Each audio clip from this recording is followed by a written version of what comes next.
آپ کی نظر میں انسداد دہشت گردی کے حوالے سے کے پی حکومت کا عدم تعاون جس کا یہ شکوہ کیا گیا، یہ کتنی رکاوٹ ہے ان آپریشنز کے راستے میں؟ دیکھیں، بڑی سیریس رکاوٹ ہے، ایک سٹیٹ ود ان سٹیٹ بن چکی ہے. آپ کیسے ہو سکتا ہے وہ؟ کیا وہ چاہتے ہیں وہ واقع حالات اور واقعات جو 2010 میں تھے، جب ملاکنڈ ڈویژن پورا کنٹرول میں تھا، ایس وائل فاٹا ان کے کنٹرول میں تھے، they were threatening the settled districts، اور وہاں پہ اپنے شریعت لے کے آئے تھے، اسلامائزیشن کر رہے تھے. کیا وہ حالات چاہتے ہیں؟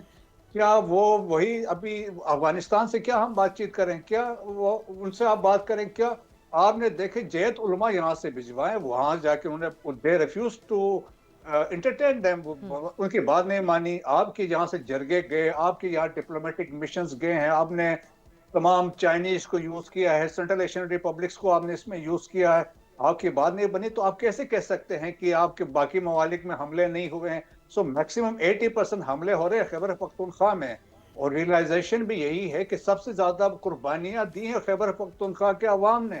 شہادتیں سب کی یہاں خیبر پختونخوا کے عوام کی ہے، پولیس کی ہے، باقی کی ہے. لیکن جب آپ نے دیکھیں نا، کیپیسٹی بلڈنگ آپ نے اپنے پولیس کی نہیں کی ہے، آپ نے ان کو چیزیں ایڈریس نہیں کی ہے، آپ کے باقی جو مسائل ہیں آپ نے ایڈریس نہیں کیا، اور آپ کہتے ہیں کہ یہ آپ چیزیں نہ ہوں، اور تو یہ ممکن ہی نہیں ہے. اور آپ اس کا مطلب یہ ہے کہ آپ وہ بیک کر رہے ہیں افغانستان رجیم، طالبان رجیم سے کہ وہ آ کے بات کریں. ہم کیوں بات کریں گے افغان طالبان رجیم سے؟ وی ول ناٹ بیک. ان سے تو بات ہو ہی نہیں سکتی ہے جب ایک دفعہ کر کے ہم نے دیکھ لیا ہے. سبسکرائب کریں اور بیل دبائیں تاکہ کوئی خبر رہ نہ جائے.